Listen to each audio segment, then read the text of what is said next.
पाकिस्तान में कुछ भी हो सकता है और पाकिस्तानी कुछ भी कर सकते हैं। आप देखें नाजरीन, इस साल के अंदर हमने क्या क्या किया, लेकिन सबसे ज्यादा शौक पता है मैं किस चीज पे हुआ? मैं शौक इस चीज पे हुआ कि पाकिस्तानी क्रिकेट टीम ने साउथ अफ्रीका को हरा दिया। यकीन करें 3-4 रात नहीं सोया हूं मैं कि ये इतनी निकम्मिट, मतलब इतनी आउट ऑफ फॉर्म टीम जो है ये कैसे जीत गई उनसे। दूसरी जो सबसे हैरानगी की बात इसी साल में पेश आई, वही क्रिकेट टीम, वही मेरा मतलब सॉरी गलत निकल गया, out of form cricket team, उसने श्रीलंका को भी हरा दिया। फिर तीसरे नंबर पर मैं हैरान हुआ ये जो इंडिया को हमने हराया सही से टिका के क्रिकेट के अलावा। उसकी वजह ये कि यार हम तो कुछ भी कर सकते हैं भाईजान, आप हमें हल्का नहीं लें पाकिस्तानियों को, हम कुछ भी कर सकते हैं। मैं आपको बता दूं, मैंने तो बल्कि डॉक्टर जाकिर नाइक से मेरा राब्ता हो, मैं उनको बताऊंगा कि आप जो है ना वो काफिरों को मुसलमान करते हैं, आप यहाँ हालात दिखा के मुसलमान किया करें, यहाँ लाया करें। गलत निकल गया कुछ। यार अब टेंशन कोई नहीं है, आप खुल के जो मर्जी बोलें। 27वीं तरमीम तो हो गई, मुल्क के हालात तो स्टेबल हो गए, सबकी नौकरियां पक्की हो गई। अब मीडिया वालों को बोलने दो यार, बोलने दो मीडिया वालों को। अब असल वजह यह है कि अब मसला किसी को नहीं होना चाहिए, तकलीफ किसी को नहीं होनी चाहिए, परेशानी किसी को नहीं होनी चाहिए। मैं हैरान होता हूँ कि मीडिया किन चीज़ों को लेकर बैठ गई है। यार यकीन करो, इकोनॉमी का इशू, बिजनेस का इशू इतना इंपॉर्टेंट है, इसको एड्रेस करो। ये सियासतदान आते जाते रहेंगे। यार मैंने बहुत सारे लोगों को आते जाते देखा है। मैं अभी प्रोग्राम से पहले अपने फाजिल मेहमान को बता रहा था कि यही इधर ही बैठा हुआ था मैं, आज से 3 साल पहले की बात है, इधर ही बैठा हुआ था। एक बड़े मामला फहम बिजनेसमैन मेरे साथ बैठे थे। मैंने उनको बोला अगले सदर जरदारी साहब होंगे। यकीन करें उन्होंने इतना ऊंचा कहका लगाया, आप लोगों को याद होगा, नहीं याद होगा तो मैं नजूमी सेठी साहब की तरह पुरानी क्लिपें नहीं चलाऊंगा। मैं आपको बता रहा हूं, मेरी बात मान लो। हाँ वैसे ही कोई एक आधा ही टीवी पे बंदा सच्चा आता है मेरे जैसा, बात मान लेनी चाहिए। अच्छा खैर, अभी बात करते हैं मईशत पर। और भाई ऐसे मसाले डालकर ही प्रोग्राम चला रहा हूं, वरना यहाँ बड़े बड़े सुल्तान भी आए, सब फारिग हो गए। जब आपने बिजनेस की बात करनी हो, थोड़ा बहुत नींबू निचोड़ना पड़ता है, थोड़ा बहुत मसाला लगाना पड़ता है ताकि दुनिया देखे। तो मेरे साथ बहुत ही अहम मेहमान शामिल गुफ्तगू हैं, काफ़ी अरसे के बाद तशरीफ़ लाए हैं। जनाब जौहर अली कंधारी साहब साबिक सरबराह काटी रहे हैं। इसके अलावा हमारा राब्ता तो इनसे मुख्तलिफ ओहदों के ऊपर ये फायज़ रहे हैं, ताजर सनतकार बिरादरी रहनुमा। वेलकम करता हूँ। थैंक यू, बहुत शुक्रिया सर। गुफ्तगू का आगाज़ से करता हूँ कि अब मैं महवर पे लाता हूँ। लोग, हमारे मुल्क का इशू जो है ना बुशरा नहीं है, हमारे मुल्क का इशू बिजली है। बिजनेसमैन जो है ना वो, उन्होंने यकीन करें इतना शोर मचाया, इतना शोर मचाया, टैरिफ यूँ होगा, टैरिफ यूँ होगा, टैरिफ यूँ होगा। तो बिजली का टैरिफ तो कम करा नहीं। आईपीपी भी ज़्यादातर सरकार की थी, तो वो जो भी मामलात पेश आए वो तो उनके मामलात पेश आए, लेकिन टैरिफ खातिर खा कम नहीं हुआ। और किराए वालों के लिए तो ख़ास किस्म का टैरिफ होता है। तो सर बिजली का टैरिफ कब कम करने का या करवाने का इरादा है? Excuse me.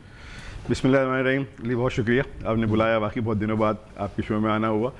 देखिए ये जो बिजली के बहरान का मसला है, आपने जो पॉइंट उठाया हुआ, ये तो मतलब एक ऐसा ख़तरनाक अमल है जो इस इंडस्ट्री के और यहाँ के कराची के अवाम के साथ हो रहा है, जिस पर बाहर आवाज़ें उठी आज से साल भर पहले बहुत स्ट्रांगली, जो बिज़नेस कम्युनिटीज़ के ऊपर उठी, ख़ासतौर पर आईपीपी के हवाले से, और उसका इम्पैक्ट भी आया। लेकिन उसका इम्पैक्ट ये ज़रूर आया कि 14-15 आईपीपी जो बंद कर दी गई हैं, जो 24 रुपये तक के जो कॉस्ट थी यूनिट की, वो कम हो के 17 रुपये हुई है, जो कि एक पॉजिटिव साइन है। अभी वैसे भी सर्दियाँ आ रही हैं तो थोड़ा सा बर्डन भी कम होगा। लेकिन जो मेन चीज़ है वो ये कि इस वक्त हम रीजन में अभी भी सबसे हाई हैं कॉस्ट के अंदर, ख़ासतौर पर बिजली के हवाले से जी। और बड़ी ग्लोबल मार्केट है, आप इतनी हाई कॉस्ट के ऊपर इंटरनेशनल मार्केट कम्पीट नहीं कर सकते। इसकी बुनियादी वजह ये है कि देखें 24 से 17 रुपये तो हो गए, लेकिन एक जो जुल्म है जो कराची के अवाम के साथ वो ये हो रहा है कि उन्होंने एक पावर होल्डिंग कंपनी बनाई है जिसने तकरीबन जो है 1200 अरब रुपए 18 बैंकों से लोन लिया हुआ है। उसका जो मार्कअप है, जो उसका सूद है, वो आप और मैं भर रहे हैं। हमारे बिलों में 3 रुपये 23 पैसे पावर होल्डिंग चार्जेस की मद में लग के आ रहे हैं, प्लस वो 17 रुपये जो आईपीपी के हम दे रहे हैं, जिसको क्योंकि वो गवर्नमेंट कहती है कि ये इंटरनेशनल मायदे हैं, लिहाजा जो उनको प्रॉफिट दिया जा रहा है वो डॉलरों में दिया जा रहा है। और उसके 17 रुपये यूनिट की कॉस्ट जो 24 से 17 हो गई है, प्लस 3 रुपये 23 पैसे ये, तो आप जो है 20 रुपये 23 पैसे पर यूनिट ज़्यादा दे रहे हैं दूसरों से, तो आप खुद सोचें कि ये कैसे कम्पीट कर सकेंगे। ये जौहर possible अली ही नहीं है। कंधारी साहब पहले ताजिर सनतकार रहनुमा हैं जिन्होंने इस चीज़ की निशानदेही की है, क्योंकि बाकी सब ने इस होल्डिंग कंपनी के बनने पर अपने बेटों और बेटियों की शादियों से ज़्यादा मिठाइयाँ बांटी थीं। ये पहले ताजिर सनतकार रहनुमा हैं जिन्होंने आकर इसकी वजाहत की है। बाकी सब ने सर यकीन करें अपने घर की शादियों पे इतनी मिठाइयाँ नहीं बांटी जितनी उन्होंने इस पे बांटी थी और इसके हक में बयान दिए थे। तो ये अब आपने निशानदेही की है कि वो कस्टमर यानी आप में जी, हम भर रहे हैं। हम कराची का सनतकार भर रहा है, कराची का रिहायशी भर रहा है, कराची का दुकानदार भर रहा है। और आज के दौर में आपको सोचें कि अगर आप 50 से प्लस पर यूनिट कॉस्ट आती है, अगर ये 20 रुपये निकाल दिए जाए तो हमारी कॉस्ट 30 रुपये हो जाएगी, तो हम दूसरों से कम्पीट कर सकेंगे। अभी तो अलमिया ये है कि पहले तो हम इस बात से लड़ रहे थे कि यार हम इंटरनेशनल मार्केट में बैठे हैं, अपने नेबर कंट्रीज़ को कम्पीट नहीं कर सकते। अभी तो हम कराची में बैठ के दूसरे सूबों को कम्पीट नहीं कर सकते, उनकी कॉस्ट ऑफ डूइंग बिजनेस हमसे कम है उनकी, इसलिए वो पहले आपने सुना होगा बड़े ज़माने से सब कराची वाले समझते हैं, कराची सिंध के लोग समझते हैं कि कराची का माल बन के पूरे पाकिस्तान में जाता था। जी जी। अब उल्टा है, अब हमें वो चीज़ महंगी पड़ती है तो हम वो दूसरे सूबों से माल मंगा के कराची में बेचते हैं। मैं कोई सूबाइयत की बात नहीं कर रहा, कराची हाइट्स होने के हवाले से, कराची का इंडस्ट्रीज होने के हवाले से ये बड़ी बुनियादी चीज़ है कि आप इस तरीके से जो है ना, अब आप बताएंगे अगर सूद के पैसे पावर होल्डिंग की मद में गवर्नमेंट भर रही है जिसका हमारा वास्ता ही नहीं है, आप उनको डॉलरों में प्रॉफिट दे रहे हैं और उसके पैसा कराची के सारिफ से या कराची के सनतकार से वसूल कर रहे हैं, तो ये तो मतलब जुल्म है। इसके ऊपर 12 आवाज़ें उठी। एक इम्पैक्ट अच्छा आया है कि चीज़ें कुछ बेहतर होना शुरू हुई हैं, क्योंकि मैं हमेशा ऑप्टिमिस्टिक चलता हूँ और कुछ चीज़ें मामला सरकार के ऐसे होते हैं कि वो वन नाइट में चेंज भी नहीं हो सकते। अब बुनियादी तौर पर अगर इस पर ये काम करें कि वो पावर प्लांट जो चल नहीं रहे, बंद हो गए या अपनी कैपेसिटी के मुताबिक जो है ना वो परफॉर्म नहीं कर पा रहे, तो उसको बंद कर दें। अगर उसको बंद कर दिया जाएगा तो डेफिनेटली उसका इम्पैक्ट भी ये आएगा कि ये जो कॉस्ट आप अननेसेसरी भर रहे हैं ये कम हो जाएगी। हमें कुछ हलकों से बहुत यकीन दहानी कराई गई थी कि इसके ऊपर काम होगा और इस पर काम होता हुआ नज़र आ भी रहा है, लेकिन अब ऐसे क्या अवामिल हैं, क्या मजबूरी हैं, क्या ऐसे कमिटमेंट हैं इंटरनेशनली जो शायद ये ओवरनाइट नहीं हो पा रहे। इस बात को होकर भी तकरीबन अब साल होने को आ रहा है। उसकी वजह ये है कि देखें बहुत सारी कंपनियों के साथ जब हमने कॉन्ट्रैक्ट करना था, बड़ी वजाहत के साथ आपको बताऊँगा, उन्होंने कहा कि पाकिस्तानी सॉफ्ट, बिल्कुल सॉफ्ट वर्ड्स के अंदर इंतहाई बेएतबारी लोग हैं और इनके साथ अगर कारोबार किया तो ऐन मुमकिन है कि ये 1 साल बाद नई हुकूमत के आने के बाद हमारे साथ दस्तखत किए हुए दस्तावेज़ात को भी रद्द कर देंगे, तो इनसे सॉवरन गारंटी ले लो। सही। सॉवरन गारंटी की आड़ में क्या हुआ कि वो जो ज़बरदस्ती का निकाह होता है ना, उसकी आड़ में क्या होता है, फिर काजी साहब से कुछ भी लिखवा लो, उस टाइम पे कोई पूछ नहीं रहा होता। तो मामलात ये हुए कि वो सॉवरन गारंटी की आड़ में फिर ऐसे नुकात भी शामिल कर दिए गए कि जो पाकिस्तान के हक में नहीं थे। लेकिन आप क्योंकि इसमें अब कैद हो चुके हैं, लफ्ज़ मैं यही आपके लिए इस्तेमाल करूँगा, आप कैद हो चुके हैं और जैसे कुछ लोग कैद से नहीं छूटते, इस तरह आप भी इस दस्तखत किए दस्तावेज़ की कैद से नहीं छूट सकेंगे। मेरी राय ये। आपकी बात सही है, सॉवरन गारंटी की एक बड़ी अहमियत होती है। आपका मुल्क की करेंसी भी सॉवरन गारंटी होती है, आप रखते हैं कि आपको पता है कि उस पर लिखा होता है कि हामिल हाजा के मुताबिक पर अदा किया जाएगा। जी जी जी। तो इसीलिए आप रखते हैं ना पैसे, वरना तो आप अपने मुल्क की करेंसी भी ना रखें। जी जी। लेकिन बुनियादी तौर पर देखा जाए ना कि जब चीज़ें, जब हालात जंग हो या आप बिल्कुल खाने को ना हो, तो फिर चीज़ें फैसले तब्दील किए जाते हैं। अब इन IPPs में आप देखें बहुत सारी IPPs गवर्नमेंट की सतह पर काम कर रही हैं, कुछ IPPs हमारे पाकिस्तान के लोगों की है, तो उनसे बैठ के तो बात की जा सकती है ना कि इस वक्त हम नहीं सर्वाइव कर सकते। 14-15 बंद हुई है ना, आगे भी जो नॉन फंक्शनल हैं, नॉन ऑपरेशनल हैं, जिनको आप बिला वजह के गारंटी के तहत अरबों रुपए की पेमेंट कर रहे हैं डॉलरों में प्रॉफिट की मद में, ये कहाँ का इंसाफ? ये तो आप, और इसका अल्टीमेट कॉस्ट किस पे डाल रहे हैं? अपने सारिफ के ऊपर। तो ये हो नहीं सकता। अच्छा, उस पर सर उसमें असल में बात ये है कि जो दस्ताने पहने लोग थे ना, उसमें IPP वाले भी निकल आए। एक प्रेस कॉन्फ्रेंस हुई हाल ही में, मफरूज़े की बुनियाद पर बात कर रहा हूँ, उसमें IPPs की मुखालफत में लंबी तकरीरें की गई। तो जब प्रेस कॉन्फ्रेंस ख़त्म हो रही थी तो कोई एक पागल सा सहाफ़ी था, उसने खड़े होकर कहा कि आपने इतनी लंबी तकरीर की, आपके तो अपने IPPs हैं। तो उन्होंने कहा नहीं, हमारे अच्छे वाले। तो यानी जैसे आपको याद होगा कि एक गुड तालिबान एक बैड तालिबान यूज़ होता था, इस तरह गुड IPP और बैड IPP बना दिए। I think we need to be very clear कि इन IPPs के पीछे हमारी अपनी ताजर सनतकार बिरादरी है, वो निगोशिएट करे तो आई थिंक फ्लेक्सिबिलिटी शो करे, जैसे इन्होंने कहा है वो डायलॉग करे, इश्यूज़ को रिजॉल्व करने के लिए कुछ लचक दिखाए। हुए भी हैं। और आपने सही कहा कि उसमें गुड और बैड वाली बात है। कुछ आईपीपीएस के जो रेट हैं वो ऑनेस्टली बहुत मुनासिब है, और कुछ के साथ तो इतना ड्रास्टिक फर्क है। उस वक्त क्या हालत मजबूरी में फैसले किए गए, जी जी, क्या हालात थे, क्या सर्कमस्टांसिस थे, अब आज उसको मगर ये कि अब क्योंकि फैसले तो वक्त के साथ तब्दील करने पड़ते हैं ना, मतलब आज हम तरामीम लाके भी तो अपनी चीज़ें चेंज कर रहे हैं ना। नहीं, मैं आपको बताऊं, मैंने वैसे किसी के प्रोग्राम में नहीं आते, लेकिन मेरे प्रोग्राम में इस मौजू के ऊपर आए, पाकिस्तान के रईस तरीन लोगों में से शामिल हैं और सारे ही आईपीपी वाले तकरीबन रईस तरीन लोग हैं। मैंने उनसे पूछा यही सवाल, किसी और प्रोग्राम पे नहीं जा रहे थे। उन्होंने बोला कि अली, असल में बात यह है कि हमारे मुल्क की जीडीपी ग्रोथ एक्सपेक्टेशन बहुत हाई थी, और जो डिसीजन उस वक्त की गवर्नमेंट ने लिया था आईपीपीज़ के रिगार्ड में, इसीलिए लिया था क्योंकि उन्हें लग रहा था कि ये गैप इतना बढ़ जाएगा कि पाकिस्तान एनर्जी स्टार्व्ड हो जाएगा। तो उन्होंने जल्दी जल्दी जितने प्लांट्स वो लगा सकते थे उन्होंने लगा दिया। क्योंकि आपको याद होगा एक सीपैक का मंजन हमने बेचा था, इतना हमने रगड़ा था, यकीन करें इतना स्लो साबुन है ये सीपैक वाला, रगड़ रगड़ के 15 साल बाद भी ख़त्म नहीं हुआ। तो ये जो एक ड्रामा था ना, जो एक ड्रामा था ना, ये इसकी वजह से मुल्क पूरा गुमराह हो गया। बच्चों को चाइनीज़ सिखा रहे हैं, स्टूपिड बातें कर रहे हैं लोग, कॉन्फ्रेंसेस हो रही हैं, सेमिनार्स हो रहे हैं, हमने भी कर दिए। हुआ उसमें कुछ भी नहीं। हमारी GDP growth expectation sir double digit में थी, आपको पता है, डबल डिजिट। तो ना वो तवानाई के मंसूबे लगे, वहां से कुछ कचरा वचरा मंगवा के हमने लगवा लिया पावर प्लांट के नाम। उसके अलावा एक बुनियादी वजह है ना ये आईपीपी के फेल होने की या उसके बर्डन पड़ने की, अगर आप थोड़ा सा रियलिस्टिकली देखें, आईपीपी तो हमने बहुत लगा ली, हम आज भी हमारे पास बिजली ज्यादा है हमारी रिक्वायरमेंट से। प्रॉब्लम ये है कि डिस्ट्रीब्यूशन का निज़ाम जो आपके पास है वो आपकी प्रोडक्शन का 50% 40% ही आगे पहुंचा पा रहा है। ये वजह के प्लांट बंद भी हो रहे हैं, ये वजह के परफॉर्म को बिजली तो बना देंगे। ने मसाले का बिल बना के दिया है, आपको पता है वो $21 बिलियन से ज़्यादा का है। सही, उन्होंने कहा है कि आप अपने ट्रांसमिशन की पूरे नेटवर्क को आपको रिवैम्प करना पड़ेगा अगर आपने ये जो अपनी फाजिल कहेंगे, फाजिल बिजली जो है इसको इस्तेमाल करना है। डिस्ट्रीब्यूशन ही नहीं है आपके पीछे, बैकअप में बिजली तो बहुत है। आज प्लांट बंद ही इसीलिए कि वो किस तरीके से डिस्ट्रीब्यूट करें, वो नेटवर्क ही नहीं। तो बजाय इसके कि मजीद आईपीपी लगाने के, या वो आईपीपी वालों को ये कहा जाता है कि जी हम आपको भी लगाने की परमिशन देते हैं, साथ साथ आप डिस्ट्रीब्यूशन नेटवर्क भी डेवलप करें, जी। तो वो कॉस्ट आपको इफेक्ट कर जाती। आज आपके पास बिजली इंतहाई सस्ती होती है। एक ज़माने में फ़ोन के लिए आपको पता है दादा लगाता था तो पोते के टाइम पे फ़ोन की घंटी बजती थी, आपने हमने दौर देखा है पीटीसीएल का। आज फ़ोन वो डिमांड नोट निकलवाना, एक मैं आपको बताऊं, एक मार का पार करने की तरह। उस पर कई प्रोग्रामों में, मज़ाहिया प्रोग्राम में उसके बनी भी गई, वो बाल सफेद हो गए, हाथ कांप रहे हैं तो घंटी बजी फोन की। और आज फोन का 50-50 में आता था। बिल्कुल, आज फोन का क्या हाल है कि अब फोन को लेता ही नहीं लैंडलाइन।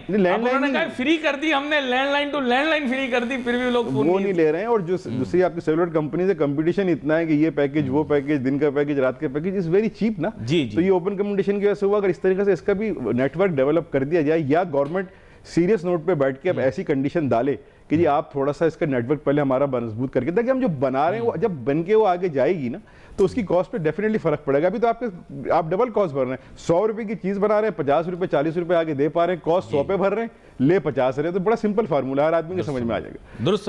तारिक रोड चले जाए, अब्दुल्ला हारून रोड चले जाए, ज़ेबुन स्ट्रीट चले जाए, जामा चले जाए, सारी मार्केटें बंद। अच्छा, ये भी जुल्म है। आप इसी मुल्क का एक शहर कोयटा है, उसकी मिसाल ले लें। वो सुबह 8-9 बजे कारोबार खोलते हैं, मगरिब को दुकानें बंद करके घर चले जाते हैं। कराची के लोग फजर नहीं पढ़ते या फिर फजर के बाद सोते हैं, फजर के बाद सोते हैं ना। ये देखें, ये चीज़ें कुछ हमें भी अपने तौर पर ठीक करनी होगी। अगर हम अपने तरीक़ेकार से, तो दीन में भी हुक्म है कि आप फजर के बाद निकलें, काम करें, रिस्क बढ़ता है उस टाइम हम सो जाते हैं। अब जब आप कोयटा की मिसाल बड़ी आइडियल है सर, मैंने उस पर रिसर्च की, वो मगरिब के बाद बंद कर देते हैं। अब अपनी अच्छा, उस पर उनका अपना जाती फायदा, अगर आप उस टाइम पे बिजली कंज्यूम नहीं करेंगे तो आपके कारोबार वाले तो एक टाइम पे उस टाइम पे डिनर करके बंद कर देते थे। तो फिर वो 8 बजे उनके पास, तो 7 मगरिब के बाद तो सब दुनिया खत्म हो जाती है पूरी। तो अर्ली राइजर है। और यहाँ पे अलमिया ये कि कारोबारी 1:30-2 बजे खुलता है। आप सराफा मार्केट चले जाएं, 2 बजे खुलती है, और फिर रात को 9 बजे तक बैठे होते हैं, 11-12 बजे तक की दुकानें खुलती हैं। तो लोड तो आएगा ना। कुछ चीज़ें हमें भी ठीक करने की ज़रूरत है। मतलब as a citizen Karachi heights हमें भी चाहिए कि हमने 2 घंटे आगे और 2 घंटे पीछे का सिलसिला किया था, वो भी आप लोग नाराज हो गए, बोल रहे हैं हमारी घड़ियां खराब हो जाती हैं। सर ये ना करें ना, दुनिया भर में ये हो रहा है, आप भी कर लें। डे लाइट सेविंग है, कर सकते हैं, बिल्कुल करते हैं, किया भी गया। पहले दौर में मोहतरम बेनज़ीर के ज़माने में स्टार्ट हुआ था, उसका इम्पैक्ट अच्छा आया था। लेकिन चले, मैं तो कहता हूँ घंटा नहीं ना, आप 4 घंटे पूरे बचाए ना, बंद करते हैं कारोबार 7 बजे, अच्छा कुछ टाइम प्रॉब्लम आएगी, बाद में आप आदी हो जाएंगे। नहीं, वो मानते नहीं है ना। हम नहीं सर मानेंगे ना, देखें जब उनका ही फायदा है, उनकी कॉस्ट ऑफ डूइंग बिजनेस कम होगी, लेकिन मैं ये फोर्स नहीं कर रहा, मैं तो सजेशन है कि हम इस छोटी छोटी चीजों से अपनी नहीं, आप सही कह रहे हैं, आप चीजें गलत क्यों बेहतर कह कर रहे हैं? सकते नहीं, हैं। बिल्कुल आपने जो बात की है, आपने लॉजिकल बात की है, इंटरनेशनली इम्प्लीमेंटेड बात की है, सक्सेसफुल बात की है, और पाकिस्तान जैसे एनर्जी स्टार्व्ड मुल्क के हक में बात की है। नाजरीन, आप कराची में अभी किसी भी दिन, गर्मियों के दिनों में भी आप फजर के टाइम के बाद काम शुरू करेंगे, मौसम ठंडा होता है, 3-4 घंटे तो आपकी कूलिंग कॉस्ट भी सेव हो जाएगी, जहां तक मेरा अंदाजा है। बिल्कुल सही। जो सर, मेरी जनरल सर क्या अंडरस्टैंडिंग। यूरोप में या उस जगह उन पे के पास क्या बिजली का बहरान है, वो तो बहुत सरप्लस है ना। हाँ। उनके पास भी तो आप देखें 5-6 बजे के बाद सारी मार्केटें बंद हो जाती हैं, काम बंद हो जाते हैं, पूरे उनके बड़े बड़े मॉल सन्नाटा हो जाता है, सिवाय वीकेंड वगैरह पे, ये हॉलीडेज पे हाँ। खुलते हैं, वो ठीक है बनता है। यहाँ तो वीकेंड में भी हर जगह नहीं होता रश, वो जो उनकी मखसूस जगह होती है वहां पर वो रश लगाते हैं, ठीक है। मॉल वो फिर भी नहीं जाते। नहीं। लेकिन हमारे वाले आम दिनों के अंदर वो चीजें करते हैं जो वो वीकेंड पे करते हैं, और वीकेंड पे वो चीजें करते हैं जो वो आम दिनों में करते हैं। कुछ ऐसे गलत ही। हो गया। और मेरी कमर में से और टांगों में से ऐसी आवाज़ें आती हैं जैसी अब मेरे गाड़ी की सस्पेंशन में से आवाज़ें आती हैं। उसकी वजह ये है कि सड़कें जो हैं कराची की वो धंसती जा रही हैं। मैं बार बार मैकेनिक के पास जा रहा था, मैंने कहा भाई ये गाड़ी बड़ी उछलती सड़क पे।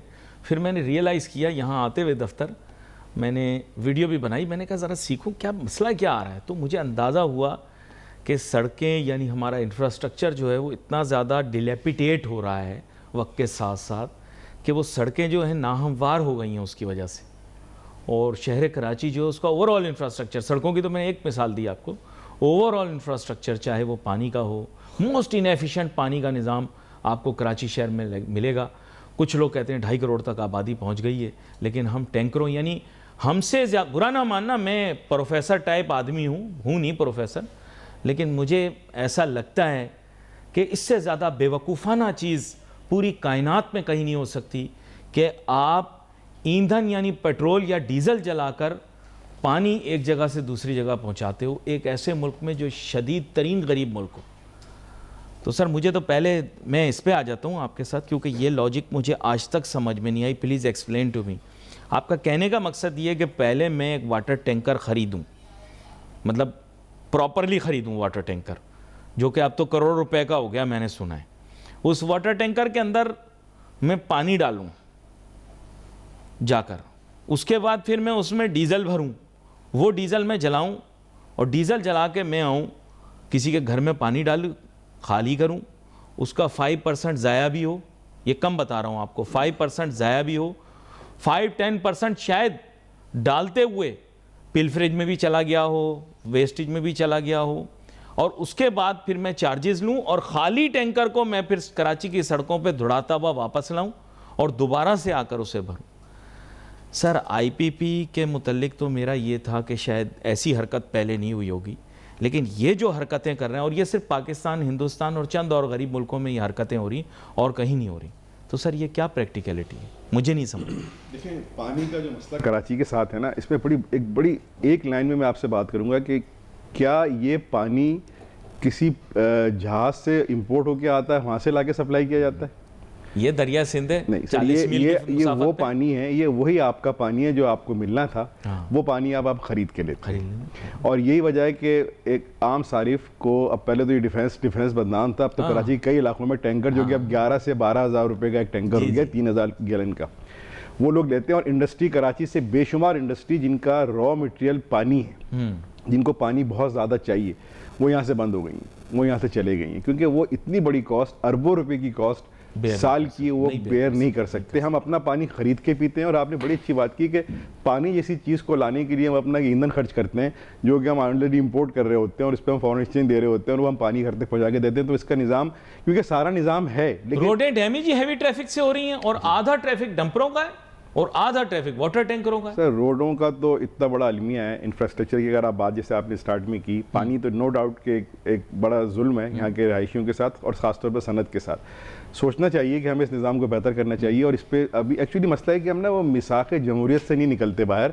हमें मिसाक़ मईशत की बात करनी चाहिए, जो आपकी बैकबोन है। ये होगा तो सब कुछ चलेगा, अगर मईशत बढ़ गई तो कुछ भी नहीं हो सकता। अब देखिए कराची एक आपने 2.5 करोड़ का, मेरे पास स्टेटिक 3.5 करोड़ तक के भी हैं। 3 करोड़ की आबादी शहर की पक्की, जो बड़े मुस्तनद हल्के ऑफ रिकॉर्ड बताते हैं, ऑन रिकॉर्ड तो नहीं बताते। नहीं, उसमें अक्सरियत गैर मक़ामी लोगों की, गैर मक़ामी, अब ये नया लफ्ज़ निकला है गैर मक़ामी, ये पहले नहीं होता था। 10 साल पहले आप किसी से कहते, वो कहता है ये मक़ामी गैर मक़ामी क्या होता है, लेकिन अब ये नया लफ्ज़ निकला। कराची जो शहर है इस पे 7 अजला है और 7 टाउन एसोसिएशन है सनती, Korangi, site super highway, Landhi, federal area, port Qasim वगैरह मिला। देखिए इसमें ना मेजर इंडस्ट्री जो है एक्सपोर्ट ओरिएंटेड है।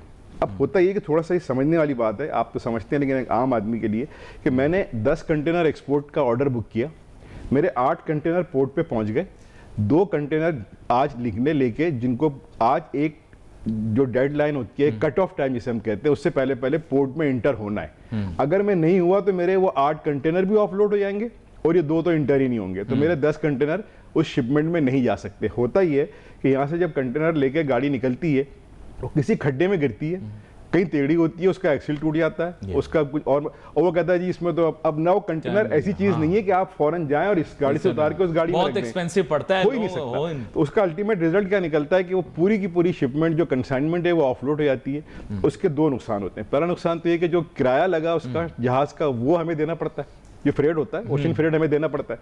प्लस दूसरा नुकसान ये कि वो माल फिर यहाँ पे आके कौड़ियों के दाम वो जैनब मार्केट में या दूसरी मार्केटों में बिकता है, क्योंकि वो एक ऐसे ऑर्डर में बना हुआ होता है कि आप आम स्टोर में नहीं बेच सकते। और सबसे बड़ा लॉस ये होता है कि जो बायर है आपका, वो फिर दोबारा आपसे काम नहीं करता, क्योंकि उसने आगे पूरी प्लानिंग की हुई होती है 10 कंटेनर की। वो सीजनल होता है, क्रिसमस सीजन आ रहा है, समर सीजन आ रहा है, विंटर सीजन आ रहा है, तो उसके हिसाब से माल बनता है, तो वो कहाँ जाएगा। तो आप ये सोच नहीं रहे कि एक इंफ्रास्ट्रक्चर के ना होने की वजह से आपके एक्सपोर्ट के इतने, और एक गाड़ी अगर उस 9 गाड़ी में से एक गाड़ी भी कहीं से टूट के, एक्सिल तोड़ के या खड्डे में गिर के फंस गई तो आपकी पूरी कंसाइनमेंट बेकार होगी। हमने 25 साल बाद आपको मारीपुर रोड ठीक करके दी है, ऐसी बात नहीं है। नहीं सर, वो तो 25 साल के बाद हुआ है, लेकिन हमने किया है। लेकिन जो गाड़ी लांडी से निकल रही है, जो गाड़ी साइड सुपर हाईवे से निकल रही है, जो फेडरल एरिया से, नॉर्थ कराची से, कोरंगी से निकल रही है, मारीपुर तो बाद में पहुंचेगी ना। पहले ये इंफ्रास्ट्रक्चर पे ये देखें, ये बड़ा देरीना मुतालबा है। एज ए सनतकार एसोसिएशन हमारी काटी है, इन्होंने हर फोरम पे बाहा इस बात पे का हुकूमत की तरफ से कुछ दावे भी किए गए, कुछ परफॉर्मेंस भी नजर आई है, लेकिन अप टू द मार्क नहीं है। ये मसला हल नहीं हो पा रहा। अच्छा सर, मसला ये कि अगर हम ये बात करें कि जी हमारे पास इसके लिए फंड नहीं है, ज़राई नहीं है, मेरा थोड़ा सा यहाँ भी इख्तलाफ है, माइट भी मेरी बात शायद बुरी लगे, लेकिन रियलिटी ये है कि एक इंफ्रास्ट्रक्चर सेस टैक्स लिया जाता है सिंध गवर्नमेंट का एक्सपोर्ट इम्पोर्टर से जी 70 अरब रुपया सालाना है, जो कि 350 अरब रुपया पाकिस्तानी बनता है। ये इंफ्रास्ट्रक्चर की मद में लिया जा रहा है, ठीक है, 350 अरब रुपए। इसके अलावा अगर आप आगे बढ़ें कि खिदमात के ऊपर एक टैक्स है, इसको जो सेल टैक्स कहते हैं, सर्विसेज के ऊपर, उसकी आपको मजे की बात बताऊं, ये सिंध जो SRB है आपका, सिंध रेवेन्यू बोर्ड, वो कलेक्ट करता है खिदमात के ऊपर। लास्ट जो आपके जो रिपोर्ट थी, आपकी फाइनेंशियल रिपोर्ट थी, उसके अंदर 260 अरब रुपए पंजाब गवर्नमेंट ने वसूल किए थे, जबकि वहाँ पे खिदमात के काउंटर सो कॉल्ड हमसे ज़्यादा हैं। जी सिंध गवर्नमेंट ने 284 अरब रुपए, उनकी खिदमात भी हमसे ज़्यादा है, 284 अरब रुपए का रेवेन्यू कलेक्ट किया। और मैं आपको मजे की बात बताऊं सर कि इस 284 अरब रुपए में 85 से 90% सिर्फ कराची से कलेक्ट हुआ है। इसके अलावा सिंध गवर्नमेंट आप देखें कि अभी KMC की मिसाल ले लें, KMC जब से अभी पहले वो कचरा उठाने पे भी हम टैक्स देते हैं ना सर, पहले ये 1.5-2 अरब रुपए सालाना था, अब माशाल्लाह 4 अरब से प्लस हो गया।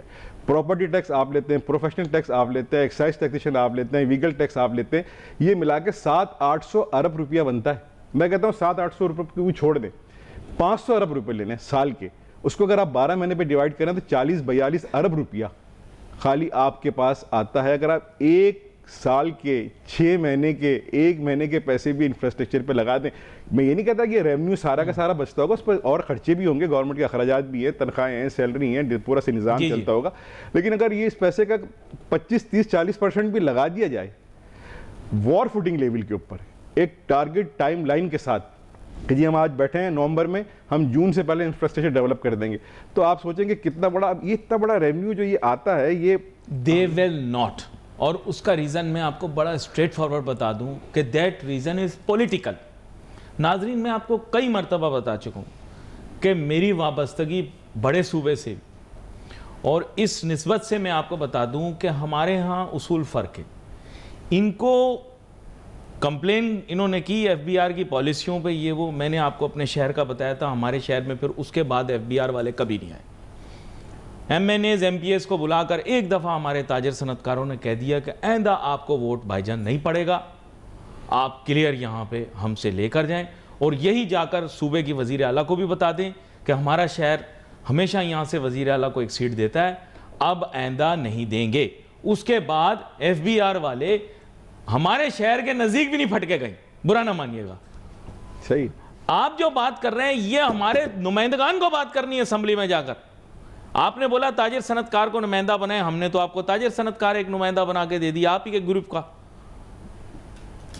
तस्वीरें नहीं ना खिंचवानी। यही तो मैं आपको सर, बात ये है कि छोटे मौजू जो आपने अभी आपने जितने इशू बात किए हैं ये लोगों को माइक्रो लग रहे होंगे, ये मैक्रो इशू हैं जी। ये मैक्रो इशू हैं। देखिए मैंने तो आपको दीज आर मैक्रो इशू, एक तरफ प्रॉब्लम बताई कि ये प्रॉब्लम है और साथ में उसका हल ये बताया। और बड़ा, क्योंकि हम कारोबारी लोग हैं, स्टैटिक्स नंबर पे खेलते हैं, हर चीज की प्रोजेक्शन फिजिबिलिटी बना के काम करते हैं, फिर अल्लाह पे है नफे नुकसान का। तो मैंने तो आपको कहा ना कि इंफ्रास्ट्रक्चर सेस की मत में 350 अरब, सर्विसेज सेक्टर में 250 अरब। आपने इतने आराम से हाईलाइट कर दी ये चीज़ अगर मुझे समझ में आ गई यहाँ पे एज ए लेमैन, तो इसके माने ये हैं कि ये पॉलिटिकल लीडरशिप को समझने की चीज़ है। सर्विसेज के ऊपर वहाँ पे पुट फॉरवर्ड करना है जो फेडरल इशू, जैसे आपने भी बताया कुछ सड़कें, अब कराची शहर का भी अलमिया यही है, कुछ सड़कें जैसे इन्होंने कुछ इंडस्ट्रियल एरियाज का जिक्र किया, कुछ मेन शाराएं जो हैं वो फेडरल के डोमेन में पड़ती हैं।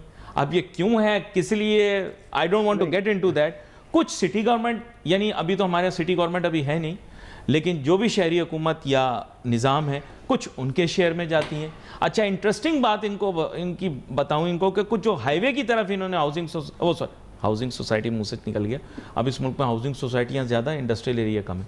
इंडस्ट्रियल एरियाज जिनका आपने वहाँ जिक्र किया जिसमें 2 टाउन का, वो एरिया जो है वो एक अलहदा इदारे और तंजीम के अंडर में आता है। तो मेन इशू यही है कि we are in a fix, we have to fix this problem and the politicians have to fix it. They are telling you the problem and the solution. Politicians have to fix it.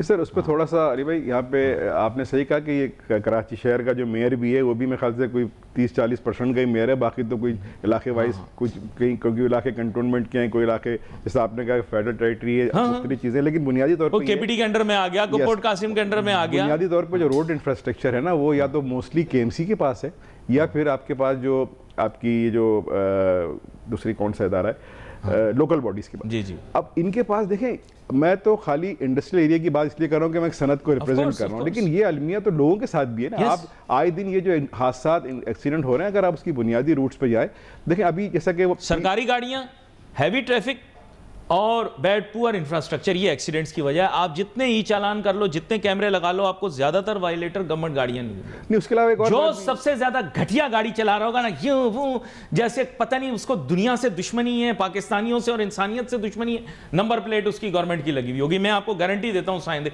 कोई और anchor बोल सकता है, जहां मतलब they are out to kill यार, कोई उनको एहतराम ही नहीं है रोड का। और यार ठीक है, मेरा बाप भी सरकारी अफसर रहा है यार, हमें तो 10 दफा खौफ आता था, मेरा बाप ग्रेड 21 का गवर्नमेंट अफसर था, 10 दफा में खौफ आता था कि गवर्नमेंट की नंबर प्लेट लगी हुई है, मेरे बाप की नौकरी ना कहीं चली जाए इस चक्कर के अंदर। और आजकल पता नहीं इतने इर्रिस्पॉन्सिबल हुए, किसी को परवाह ही नहीं है, नोबडी केयर्स यार। आप ये हरी नंबर प्लेट इस मुल्क से खत्म कर दें, यकीन करें आपके मुल्क का सिस्टम ठीक हो जाएगा। और दूसरे नंबर पर वायलेटर है पब्लिक ट्रांसपोर्ट, और हॉर्न ऐसे इनके लगे हुए हैं यार, जैसे पता नहीं इनके घर वालों को ये हॉर्न सुनाओ ना सुबह शाम, मुझे गुस्सा आ जाता है, यकीन करो। और तीसरा इन्होंने जो हाईलाइट किया, बहुत major problem road infrastructure. Time खत्म हो गया, sorry. 2 angry young man programme कर रहे थे 2 एंग्री यंग मैन प्रोग्राम कर रहे थे, गुस्सा आ गया। नाजरीन, प्रोग्राम का हमारा वक्त महदूद होता है, मैं इनका शुक्रिया अदा करूंगा, ये हमारे साथ शो में शामिल हुए। नाजरीन, काफ़ी मैं कहूँगा कि एलेबोरेट और कॉम्प्रिहेंसिव डिस्कशन हुई, पहले एनर्जी के मुतालिक, फिर कराची के इंफ्रास्ट्रक्चर के मुतालिक। और प्रॉब्लम यही है कि पाकिस्तान का एनर्जी का जो मसला है, it has the problem exist but there is a solution also. तो आज हमने सोल्यूशन पर भी बात की।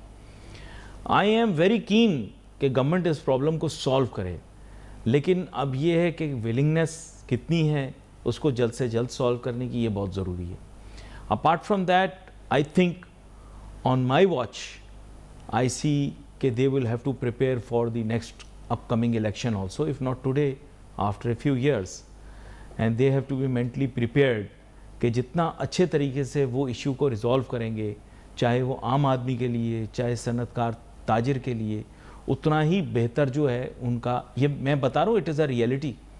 और I think this reality is an eye opener. जो पॉलिटिकल हमारी गवर्नमेंट है उसके लिए आई ओपनर है। तो I think they should try to understand कि इकॉनमी जितनी ज़्यादा बेहतर होगी, it will be a feather in their cap. और इकॉनमी की रियलिस्टिक इम्प्रूवमेंट के लिए इलेक्ट्रिसिटी टैरिफ का और इलेक्ट्रिसिटी का इशू रिजॉल्व करना बहुत ज़रूरी है।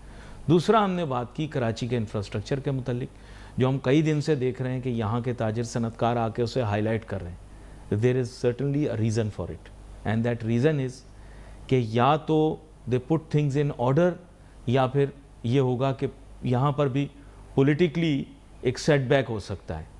तो इसलिए बेहतर ये है कि कराची के इश्यूज़ को फिलफौर रिजॉल्व किया जाए। जो भी लिमिटेशंस हैं, इंसान लिमिटेशंस के अंदर ही काम करता है, तो उन लिमिटेशंस के अंदर रहते हुए जितना बेहतर ये कर सकते हैं, they should show that work is being done, and I am sure people of Karachi are very thankful. छोटी सी कोई चीज़ होती है हम इतने खुश होते हैं। तो if they resolve these simple issues, I am sure they will have lot of popularity increase in Karachi.